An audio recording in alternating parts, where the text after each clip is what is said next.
سب سے پہلے تربیت جو ہے وہ اپنے آپ سے شروع کریں۔ ایک رات لیٹ کے یہ بھی سوچیں کہ میرے سے کون کون تر ہے،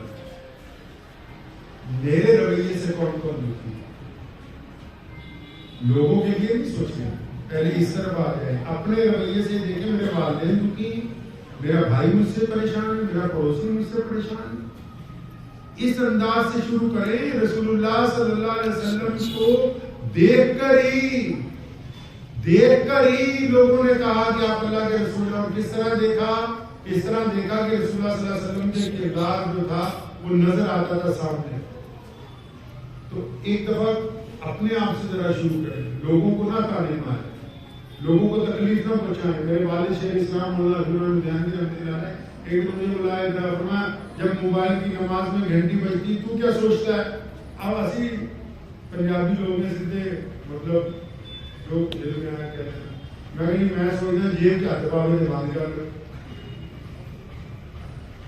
تو آپ کیا سوچتے ہیں جب کسی کی نماز میں گھنٹی بج جاتی ہے؟ آپ کی مسجد میں اگر گھنٹی بج جاتی ہے نماز میں کسی کی، کیا سوچتے ہیں؟ ایمانداری سے بتاؤ۔ جس کی گھنٹی بجتی ہے نا اس کی تو ساری گھنٹیاں بج جاتی ہیں۔ اب یہ جو باقی انتظامیہ والے سوچتے بس سلام پھرنے تو آج بتاتے چلو آئی کو بیٹھے ہو، آج اس لوہار کو بتاتے تیری روز گھنٹی بجتی ہے۔ یہ تو موبائل کی گھنٹی ان کی طے کر رہی ہے کہ یہ دوسروں کی دشمنیاں لے کے جو سجدے کرتے ہیں۔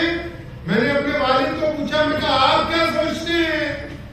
اور فرمایا بیٹا میں یہ سوچتا ہوں جب کسی کے موبائل کی گھنٹی میرے ساتھ والے کی بجتی ہے گھر میں، تو میں دل ہی دل میں سوچتا ہوں کہ یا اللہ یہ جو گھنٹی بجی نا خیر والی ہو، میرے بھائی کے لیے پریشانی والی نہ ہو، دکھ کی خبر والی نہ ہو۔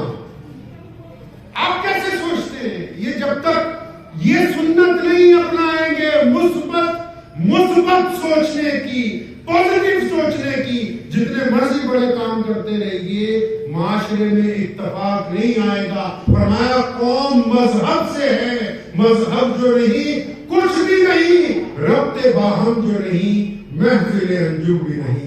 وآخر دعوانا الحمدللہ۔